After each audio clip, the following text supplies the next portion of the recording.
Hello and welcome. It is a really, really big day for a multitude of reasons. The main thing is today on Breakfast All Day, all four of us are here, which is, I don't know, how long has it been? It's been months. It's been months. It's been a while. Christy, Alonso, and Ben, and Matt, we are all here. We're so happy to see you. We have giant movies to talk about. We have TV to talk about. We have trailers to talk about. But Ben is back. That came out last year, and now he's here. Hi, he was here last year. I didn't see that either. We're happy to see you. Where you been? This TCM job turned into a job. Yeah, it's time consuming. And it's far away. Yeah, that work is for the birds. Yeah, totally. Yeah, what happened? Job. So what, you had a TCM festival? We had a festival. We booked Ava DuVernay for the Essentials, and that premiered last Saturday. Is that some channel you're working on? And we're doing Thursdays throughout May and June to sort of commemorate to commemorate the 75th anniversary of the D-Day invasion, World War II movies, which we shot in New Orleans. So a lot of things for the TCM's 25th anniversary, and it was the 10th festival, and it was just about 9 or 10 weeks of intense work. Well, we're happy to have you back now. Good to see you. And we're going to start with a movie that you've not seen. Great. All right, good. In proud just like tradition. Old times. On track. That's right. It is Pokemon Detective Pikachu. Ben, are you bummed that you missed the Pikachu movie? I don't know anything about Pokemon. I never have. I don't know. So I don't even. I'm sure I would have been able to follow along. But I don't. I have no Pikachu. I have no Pokemon backstory. It helps greatly to bring a 9-year-old child with you. Matt Atchity. Matt, tell us about the Pikachu movie. Pikachu. Yes, that joke, Ben, is because many of the Pikachu, many of the Pokemon, the only noise they make is their own name. They say their own name. Of their species. Oh, well, I can't wait to see it. Right. Buffett. Right. So we start off with Justice Smith as a young man who doesn't have a Pokemon companion, and his father is a detective who has disappeared or is dead, so we've been told, and he goes to the big city and runs across a Pikachu that was his father's companion that, holy moly, Justice Smith can understand what he's actually saying, and he sounds suspiciously like Ryan Reynolds, and hilarity and insanity ensues. So the one effort I think this movie is making to try and reach out to the non-Poke familiar audience, which includes me, I brought Pokemon expert Johnny Jungle Guts, who I also had reviewed the film at TheWrap, and even though he came in super steeped in this world, didn't like the movie all that much more than I did, is that the city where this takes place, Rhyme City it's called, is not your usual Pokemon thing. Like, there's no tournaments, there's no balls. The Pokemon... They have no balls. They have no balls. The Pokemon seem to exist side by side with human companions, kind of like in the Golden Compass, where everybody's got their daemon, Right. Or like Roger Rabbit. It's a lot like Roger Rabbit. They're like familiars. I was getting there, right? yeah. Sorry, exactly. Yeah, but it's a Roger Rabbit thing where, like, we're in this other world, and there are certainly some plot elements here that are very Roger Rabbit-y, that are also very Zootopia-ish, as somebody pointed out, and all of which is forgivable and fine, but I just didn't find this movie interesting or much fun. I didn't like looking at it. So it's not. I didn't dislike this movie because I don't know about Pokemon. I dislike this movie because I don't think it really works. It's really fun for a while, I would say. When you realize that it's Deadpool coming out of Pikachu's body, like that's kind of an interesting contrast of stuff going on PG there. Deadpool. Very much so. Yeah, it's still a kid's movie, but it's.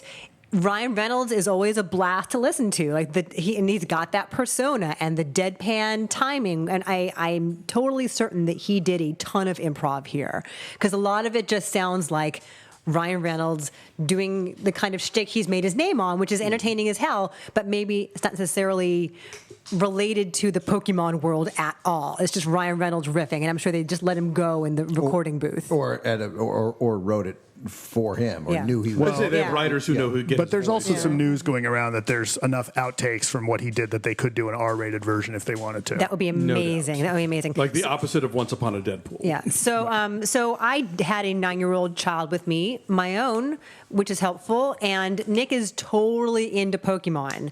The TV shows are totally stupid. At one point, Pikachu sings the theme song Right. when he's all sad, and he's singing like a sad version of. Although there's one episode that makes everyone cry. Oh, Yeah. Oh, I Ask don't Nick, know. he'll tell you. It's called Bye Bye Butterfree. Was this Okay. show on when you were a child? No, No. but I came This in. didn't happen till, like, but I caught Gabe watching it one day, and like he's just bawling. Like, and the people who've watched it out there will know what I'm talking I about. gotta go It's- find yeah. it now. I gotta know because it's pretty shrill, and the vast majority of the dialogue on the TV show is the characters saying their own names over and over again. Charmander, Wobbuffet, and then that's all it is. Right, the And then- Pokemon characters, the Right. human characters Their actually branding speak. game is on point. It is, you know who they all are, and then it's anime, and the characters' voices are all kind of perky and lively like this, and so this I appreciate that it's a different world. If you are a big Pokemon fan, I would say that they don't necessarily get much of an opportunity to do the things that they're known for doing. Like you see Jigglypuff briefly singing. Jigglypuff sings a song In a that goes- karaoke bar. that goes Jigglypuff, Jiggly, and she makes you fall asleep when she sings her song to you.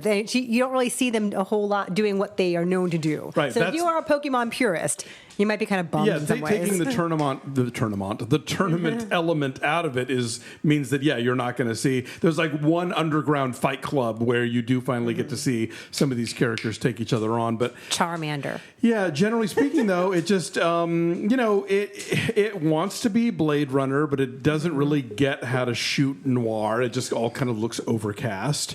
And Rhyme City is sort of going for that Babe Pig in the City thing where, like, you look in one direction, it's London, and in another direction, it's Tokyo. But it just, none of these ideas ever really come to very interesting fruition. I like Justice Smith as an actor. I think he's been interesting in, like, Paper Towns and even in the awful Jurassic World movie that he was in. But, you don't want to be the guy who gets stuck having to cry twice in a Pokemon movie. That's just thankless work. Once the actual plot kicks in, so Bill Nye is this mega millionaire, and he's got ideas for what Pokemon can do, whatever. Once the actual plot kicks in, when they are looking for Justice Smith's dad, that is not as compelling at all as just the premise, The buddy cops. the basic notion of the two of them, on an adventure together, goofing off, and the energy they have with each other.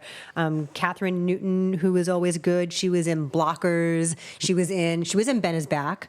Yes, she's the sister in Ben is Back. And Ken Watanabe's in it. He's always good. He's not so good in this. He had a lot to do with He's it. kind of phoning it in on this one, I think. I like this more than you guys did. I think partly, there's such a long, sad history of bad video game adaptations, and this one actually, I think I'm giving this one this one gets a little bit of karma for me because it's actually the first decent one.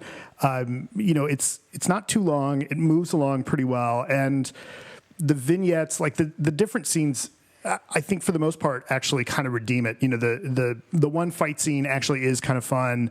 I mean, the one like actual Pokemon battle is kind of fun.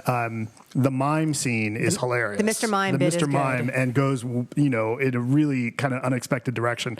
I had fun in this. Partly I didn't expect much, but I think that if you have enough knowledge of Pokemon, I think you're going to be relatively happy with this film. I thought the animation and kind of the characterization looked pretty solid. It's pretty seamless. Pretty seamless. Yeah. And, it's goofy and weird enough. I mean, look, like if you're going to go into this movie, like, oh, there's these weird little animals. Like at that point, I'm willing to accept a lot. Like, I think going on what you're saying, if you're steeped in Pokemon and you've spent your entire life waiting for a movie where like these creatures existed in like a 3-dimensional, fuzzy, scaly, whatever form next to human beings, that alone, I'm sure, will paper over a lot of the shortcomings here. Yeah, I don't know that you need to be necessarily steeped in it, but you have to at least be aware and kind of get some of the jokes. Like, I don't know that you need to be an expert, but you're right. If you're coming into this cold, you're going to be lost. Yeah, or you're not going to care. It helps to have some knowledge for sure. But again, if you really, really love Pokemon, you might be kind of bummed that they're not doing what they're supposed to do. I said in my review, this is like watching Endgame without having watched any of the other Marvel movies. Oh, and yeah. and some people on Twitter have been like, oh, well, it's not for you, it's for the fans. I'm like, like, well, no, this is a big budget, major studio adaptation. It's supposed to be for everybody. And if there are Easter eggs that only you get, great. Yeah. But there should be more to bring me into this world and make me care about this world, which I didn't feel like there was. This is directed by Rob Letterman, who did the first Goosebumps movie, Yes. which was fun. He's one of the 4 writers. Yeah. And it's, I think, like the first Goosebumps movie, it's got some thrills, it's got some laughs. It's pretty good. It's not great. Can I ask you, please. just for future parenting, what channel is Pokemon on television? All of them. I don't know. Nick finds them. Nick knows how to work the Roku. Right. Also, Well, Josie knows how to work the Roku too, but This is a measure of how old Ben is. Channel? Yeah, I need You walk to. up and you click the dial. I need to, but I need to parentally block every Here's channel the that thing. Pokemon is on. It's a cartoon. It's a comic book. It's Yeah, right. There's been like It's 21 everywhere. animated features, which also go to the Wrap Johnny Jungle Guys, that a ranking of all 22 of them, including Detective Pikachu. That are based on the television show. That it's a lot of the characters and then from the there's show. like a gajillion different games for like every platform imaginable, including Pokemon Go. Alonso, which is speaking to the mic. The real world thing where people walk around, and like Right. I remember Pokemon Go was a Right, and still a thing. there's a card game Pokemon like Go to the polls. Right, there's a card game similar to like the Magic the Gathering, card game. There is underwear. There's everything. Right. Oh, I know about the underwear, obviously. Yeah. I'm looking. I mean, there's a show called Pokemon Sun and Moon. I'm trying to figure out what channel it's on. I don't know. It's Netflix. Everybody make sure that you tweet Ben and tell him where his daughter can watch Pokemon, and she'll love it. Or not. She is, I don't know if she'll love it. Her favorite show right now, by far, landslide, is The Brady Bunch. Wow. Where are you finding that? It's on TV Land. You're a monster. It's a Hulu. It's on Hulu. It's great. Yeah. Wow. I've never shown Nick Brady much. Maybe I should start now. They are such a great family. The classics. Yeah. Cool. So we'll talk about that one of these days too. All right. So I'm saying 5.9. It helped greatly to be sitting next to my kid who was pumped to be there. And like, that was fun for me too. Like, oh, look, there's so-and-so. So if you- I must admit. And if you live in Los Angeles, Christy will let you take Nick to the movie He with would you. gladly go see it again. I will rent out my kid. Sure. Why not? So 5.9 from me. I said 4.5. I just was not charmed by it, and I think they could have made. Again, it's like with the Lego movie. There's no thing that you can't make a movie out of. There's no reason why this movie couldn't have been like smarter and more fun and more appealing to somebody who walked in cold, and it's not. You said? I like this more. I give it a 7. Okay. So. Our numbers are 5.8. It's at 64% on the tomato meter. Also, the Bulbasaurs are really cute. They make this little like sound. Every They're sound super you cute. make makes me want to experience Pokemon slightly less. The Squirtles are also very cute. What do they say? Squirtle. Squirtle. Some of them sound cute. Down again. Some of them sound mean. Squirtle. There is a great effects-heavy chase scene in a forest that I thought was pretty rad. Okay. All right. So, really, truly, a Pokemon movie is a thing you're going to see or not. So, maybe. All right. Oh, hey, thanks for watching us here on YouTube. Like this video, subscribe to our channel, follow us at BeFastAllDay on Twitter, Instagram, and Facebook. And hey, go join our Patreon page at patreon.com/BeFastAllDay. That's where we'll be doing our TV recaps like Game of Thrones, which Ben is doing this week. Yay. And Vossi Verdon, we'll be talking about trailers. And at some point, we'll have even more stuff than that. We're just getting started. Thank you for joining us. Thank you for watching. Bye. Thanks. Bye.